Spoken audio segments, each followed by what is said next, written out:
Hello, church. Hope you're doing well. Hope everything is going well in your world.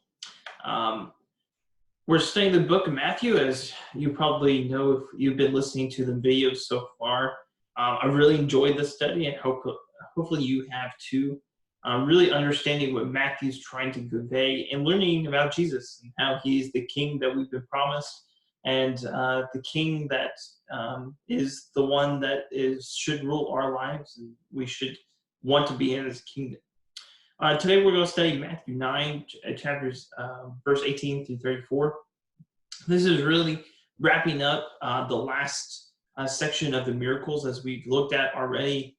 We've already looked at these first three sections, first three miracles, the leper, centurion servant, and Peter's sick mother, as long as the other people that were healed. That was followed with a call to follow Jesus, call to be a disciple of Jesus. And then that was followed up with three more miracles, the calming of the stormy seas, which he showed the power of his word that he could calm nature. And then the healing of, or the casting out demons from two men, and it shows again his power of his word, that he has power over the demons. And then it shows that the paralyzed man, how he was put into the room with Jesus, and Jesus told him, "Your sins are forgiven."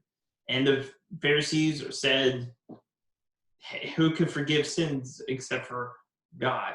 And then Jesus says, "So that you know that I have the authority to forgive sins," he tells him to pick up his bed and walk, and heals the man, showing his power. And that was followed by a call for Matthew to follow Jesus, to become his disciple. And then we reach this last section, which is what we'll be covering today. And we have three more miracles, really four more, but there's two intertwined in that first section. So there's three more miracles, and then we'll eventually, in the next probably few Bible classes, we'll see the message that Jesus sends out the 12, the message that he gives them, and that will be used to prepare them for the gospel and the job that they have, before them. So that's kind of just an overview of what we looked at in chapters 8, chapters 9, and what we'll eventually look at in chapters 10. But let's get into it. Let's jump into it. So verse 18. Remember, he had just talked to the Pharisees, and they questioned him, "Why do you hang around with these tax collectors and these sinners, these people who are deemed unholy and unclean?" And then the disciples of John come up to him and have a question about fasting. So right when he's finishing these things, talking to these two groups of people, verse 18, while he's saying these things to them, behold, a ruler came in and knelt before him, and saying, "My daughter has just died, but come and lay your hands on her, and she will live." And Jesus arose and followed him with his disciples. And behold, a woman who had suffered from a discharge of blood for 12 years came up behind him and touched the fringe of his garment. For she said to herself, "If I only touch his garment, I will be made well." Jesus turned and seeing her said, "Take heart, daughter, your faith has made you well." And instantly the woman was made well. And when Jesus came to the ruler's house and saw the flute players and the crowd making commotion, he said to him, "Go away, for the girl is not dead, but sleeping." And they laughed at him. But when the crowd had been put aside, he went in and took her by the hand, and the girl arose. And the report went through all the district. So this first miracle, which is actually kind of 2-in-1 miracles, there's some really interesting things here. And there's something that we'll see throughout this miracle and all the other ones and the rest of chapter 9, is he's still defending his claim that he made to the Pharisees back at the beginning of the chapter. Who has the authority to forgive sins except for God? And basically, Jesus says, "I can do these things," which proves that I am God.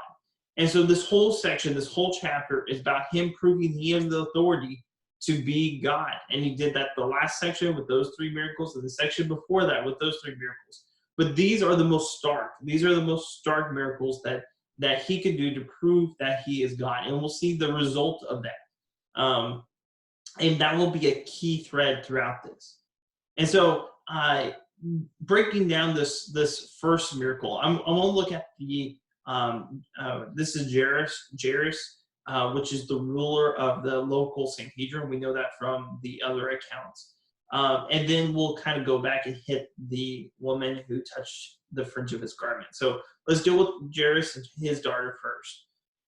One is his faith, and that's what we'll see again through all these miracles, is they have such faith. They had great amount of faith.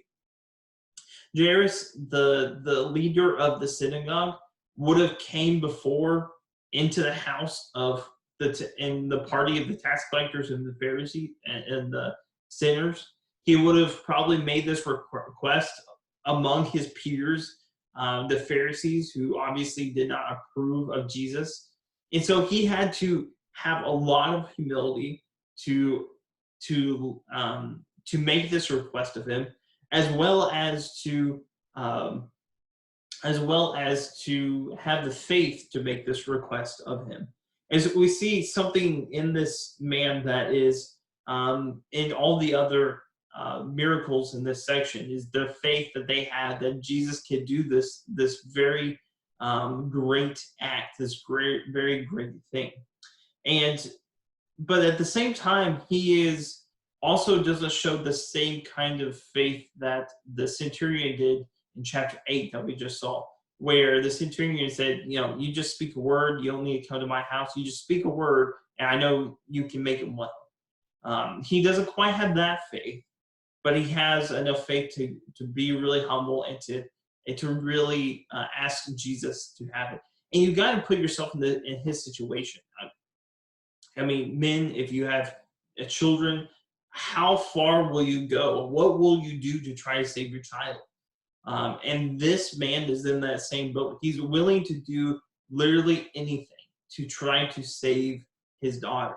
And this is what faith can come out of in some ways. And so Jesus rose and he followed him, and he starts going that direction. And he finds out, actually we know by Luke's account, that men come out and say, don't worry the teacher, don't bother the teacher anymore, she's already dead. And Jesus goes into the room and he sees these flute players and these mourners, because in those days Jewish people didn't embalm their dead, and so they had to have a funeral within the next few hours before the body started to stink. And so they had to do this really quick. So they're having a funeral, they're having wailers, they're having weepers in there to mourn the loss of this child. And Jesus goes in and says, the girl's not dead, but sleeping. And they laugh because they're like, what person who claims to be a physician would not be able to diagnose a person as dead? She's obviously dead. Well, what Jesus is saying here is this isn't a permanent state. This is not going to continue forever. She is just going to be there temporarily. She is sleeping. And he sends them outside, and then he raises her from the dead. This is the first instance we have in the Gospels of Jesus raising someone from the dead. He'll do this a couple more times throughout the Gospels, and then eventually he himself will be raised from the dead. But he's progressively showing more and more power. Okay, he can heal a leper. Okay, that's pretty cool. Okay, he can heal diseases. Oh wow, that's something. Excuse me. He can cast out demons. Oh, he has the power of the demons. Okay, he can calm the seas and take control of nature. Oh, he has that power. He can raise the dead. Wow, he just shows his power and that his authority through all of this stuff. And really, he shows that he has power over everything. Something that they thought was unsavable, he saved. Which, if you apply that to your spiritual life, exactly the same. Because which one of us without Jesus is unsavable? We're worthless. We were doomed to die. That's all of us. But he can save the unsavable. And maybe you in your life, you haven't acted the way that you should. you've really done some bad things and you regret it, and you haven't been able to forgive yourself. You think you're unsavable. You're not able to save yourself, which you're not. But that you don't even think that God would want to save you because you're such a horrible human being. And that's not the case. As we see here in a physical representation, he's able to save the unsavable. That which death would have had, he took away from death and he brought life. And he can do the same for us. And so he is bringing hope to this man, this leader of the synagogue, and to everyone that is around them, because that report goes through all the district. Now, let's go back and talk about this woman. So as he's going to Jairus' house, this person who has, this woman who has had a flow of blood for 12 years, and by the other accounts, she has went to several doctors, spent her whole fortune to try to cure this. Many think that she could have clot, like we can, where if you get a cut or something, if you put some pressure on it, it will eventually clot, and then it will scab over, and then it will heal up. And basically, she couldn't clot like you're supposed to. And so a little scrape, and she could just keep bleeding, keep bleeding, keep bleeding. It was very dangerous. And it made her perpetually unclean as well. And so this goes back to a marginalized person, someone everyone else would have been afraid of, would have wanted to avoid, and yet this is who Jesus heals. And he heals again because of her faith. She says, if I could only touch his garment, I will be made well. And what's really interesting in this is that according to Malachi 4:2, I think this is a slight allusion to that. So it's talking about healing in its wings, in his wings. And oftentimes the wings of the garment, the wings of the robe or the coat they wore was called, its wings, its outer garments, that's the flowy pieces on the side. And so by her touching just the hem of his garment was the wings. There was healing in his wings. And so it's kind of a cool fulfillment of that prophecy. And so she heals, she touches it, and she's made well, but he feels power go out of him. He feels like someone touched him. And in the other gospels, he mentions how, who touched me? And the disciples are like, everyone surrounded you, everybody's touching you.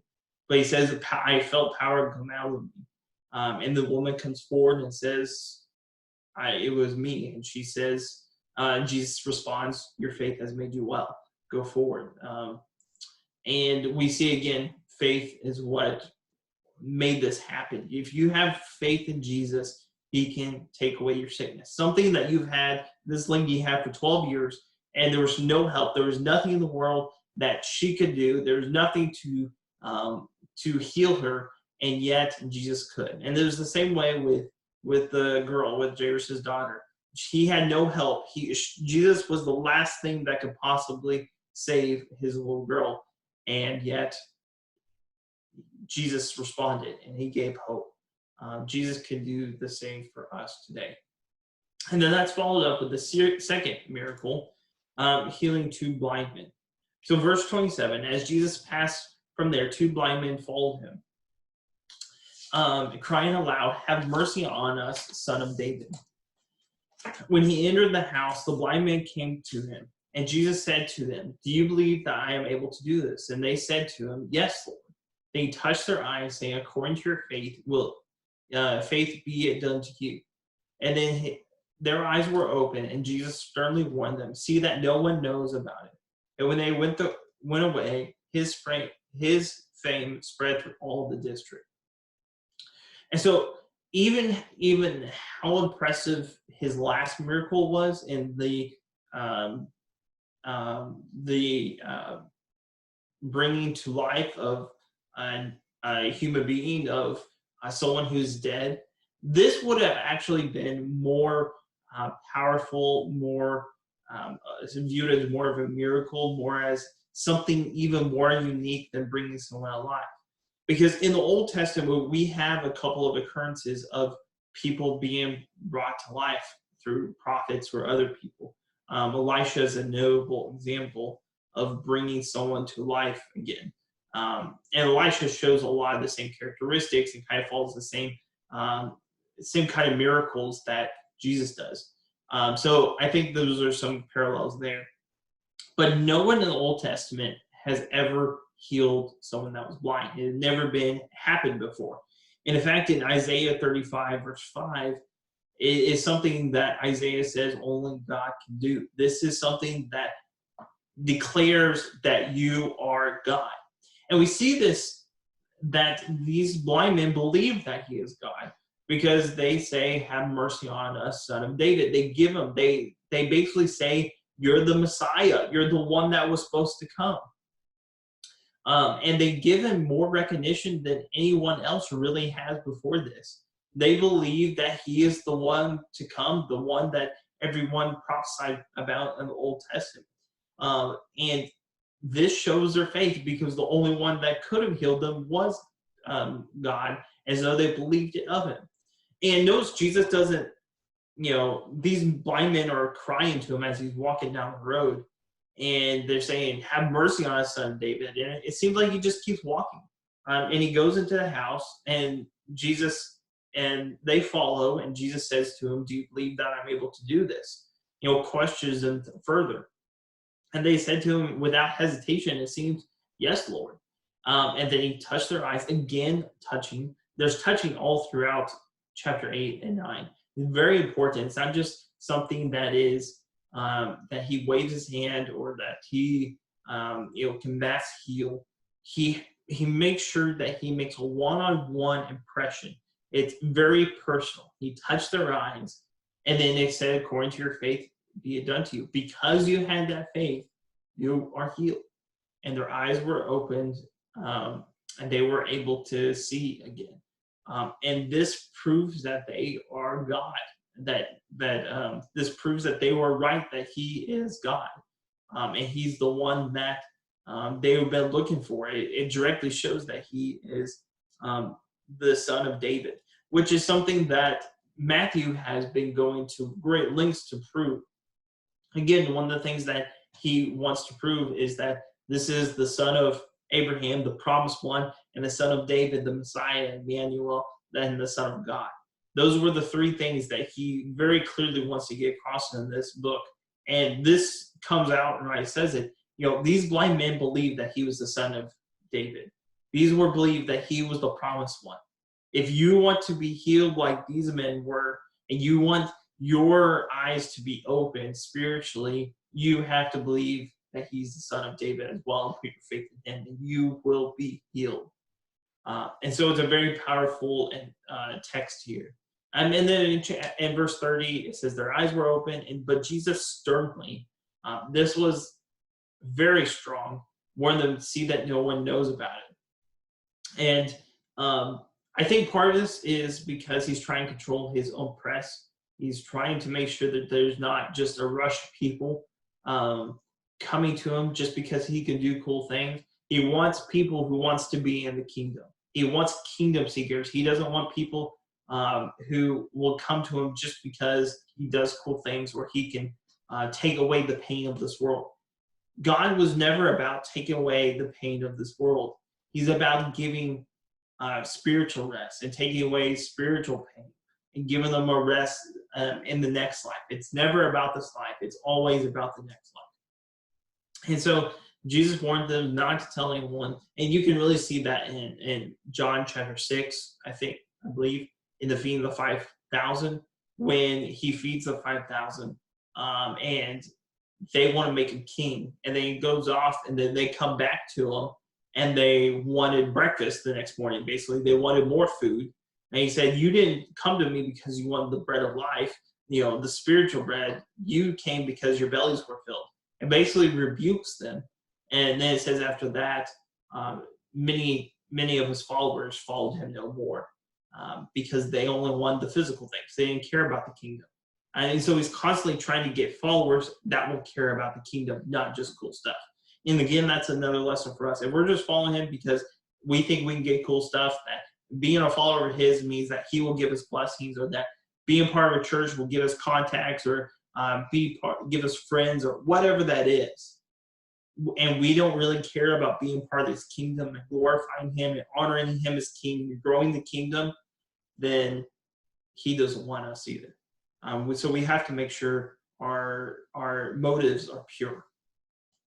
And then his fame just spreads all the more because they can't keep silent, which I can't blame them. I mean, if you were suddenly give sight, I mean, how are you able to contain that? Like, they can see, like, people who knew that they were blind will be obvious that, okay, these guys can see something obviously happened. And so they're going, his fame is going to spread. Then we have this last little section. This is the third miracle. And then again, next time we'll talk about the start of the response to disciples sending them out and calling his disciples. But verse 32, as they were going away, so this is back to back to back to back.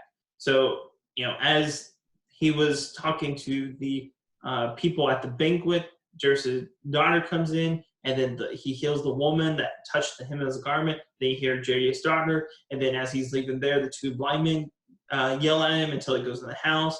And then as the two blind men were leaving the house, behold, a demon-oppressed man who is mute was brought to him. In the verse 33, and when the demon had been cast out, the mute man spoke, and the crowds marveled, saying, never has anything been seen in Israel like this been seen in Israel. But the Pharisees said, he cast out demons by the prince of demons. So you have this demon-oppressed man that is brought before him. And it seemed like in those days, different demons did different things to the people that they possessed. We're not given much insight in that, but it seems like the more demons a person had, or the more violent that they become, the bigger the demon. I don't know. The more demons they had, the more violent they become.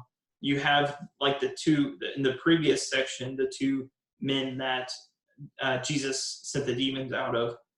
They seemed to have a lot of demons in them, and they were violent, and they lived in tombs, and they did a lot of crazy things. But this one seems to only be mute. And so they bring in this man who was mute, who couldn't speak.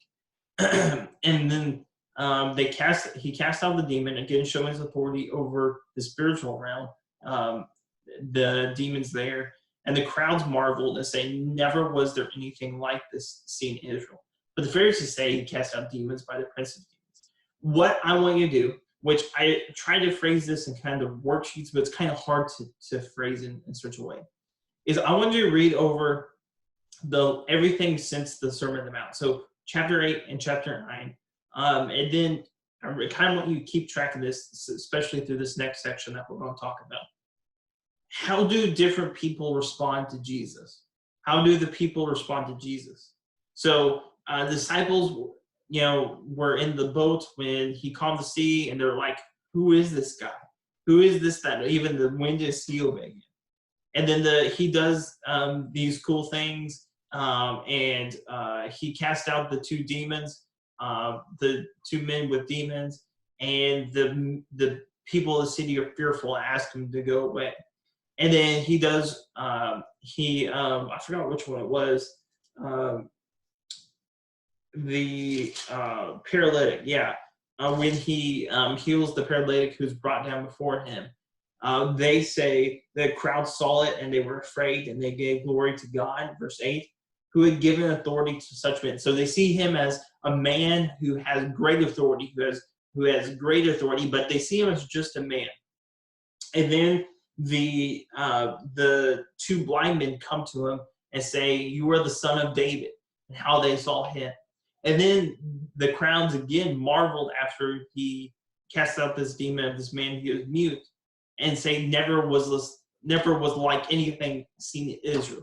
So I don't think they quite say that he's God, but he's a very special prophet. This is a man that is better than any other man that has ever been in Israel, who's more powerful, has more authority than anyone else in Israel. So you kind of see that throughout this process, Jesus, and I think Matthew in his writing is trying to get people to understand that Jesus is the Son of God.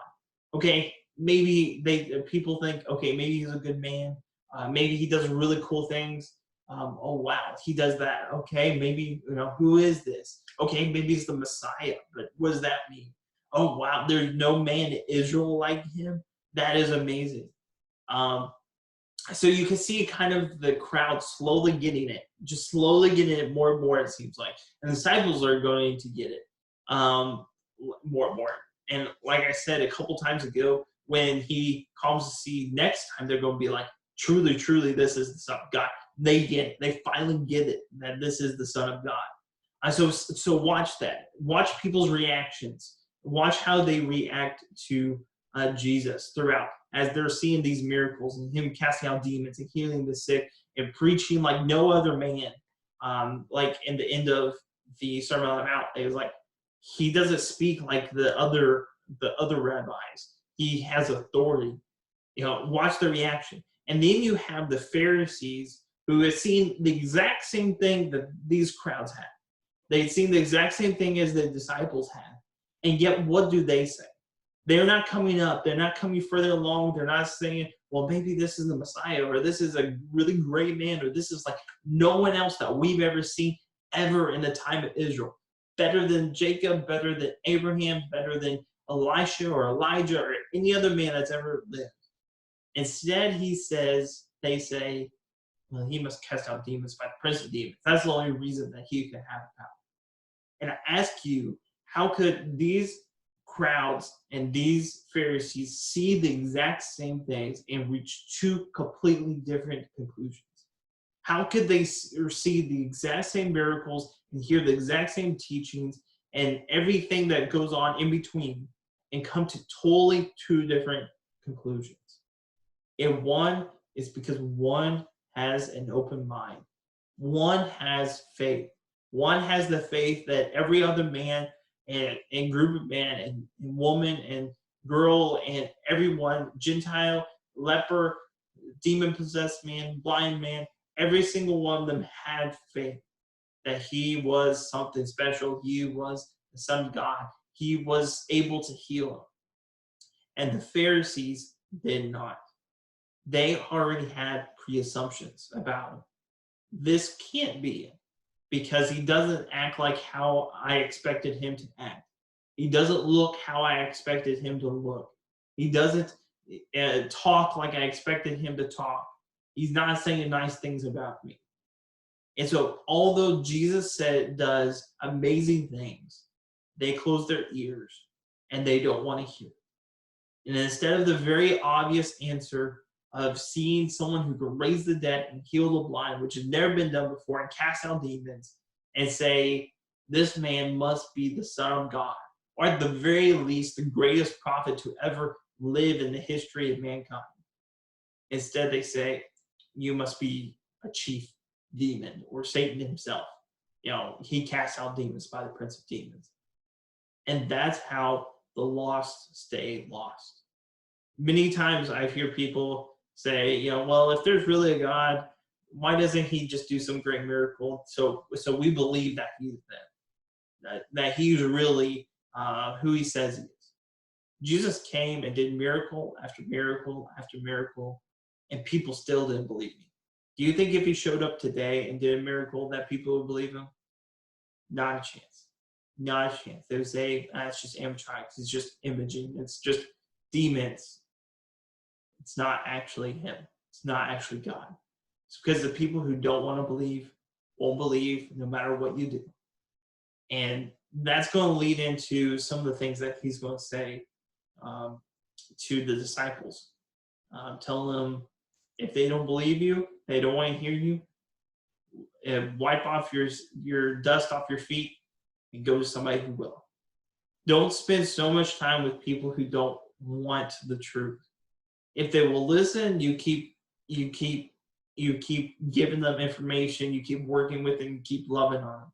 They really are trying to find the truth and they're trying to work at it. You stay with them as long as they want to listen. But if they're shutting you out, they'll say, he cast out demons by the prince of demons. He's not real. He won't do that. Don't. They made up their mind. They're hard. And if something happens in their life, say their daughter gets sick and he's their only hope, maybe something in life will turn and they'll know right where you are and they'll be able to contact you and they'll be able to get more information from you. But you have to be able to have those conversations. It's very, very dangerous to have pre-assumptions like the Pharisees did. If he doesn't act like the way I think he should be, then I don't want him. And that's very dangerous. And the final thing I kind of want to look at before we end is again Isaiah 35 in this section, where we see again this picture all through chapter 9 of Jesus doing everything that God said would happen when the blessings of God come, and this time of great joy and great blessings. Lame men will leap like deer, tongues of the mute will sing, the blind shall be open, and you have this picture of a dead ground being brought to life. All this ground that was dead, these dead plants, these people who are blind and lame and with diseases and had demons in them and that were just completely sick, were now all healed and they're full of life. This is the kind of image that Isaiah has, and it's the real thing that Jesus brings. And if you look at people's lives, you can still see it today. Jesus does the exact same thing today. Not physically, but spiritually. He can bring alive someone who is so spiritually dead, they were dead as a doornail.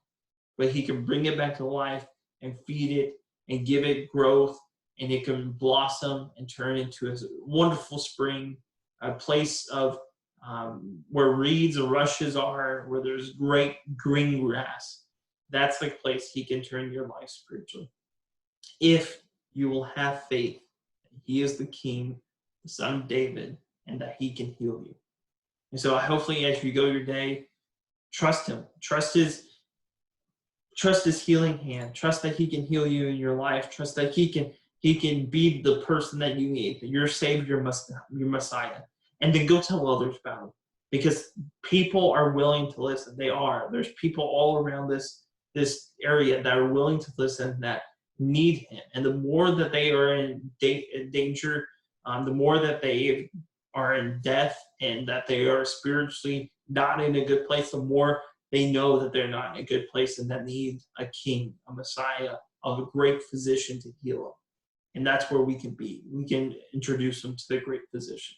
So hopefully this is good for you and blessing to you, and that you take this with you as encouragement for the rest of your week to be that kind of person, to trust your life to the great physician, and to try to bring as many sick people to him as possible.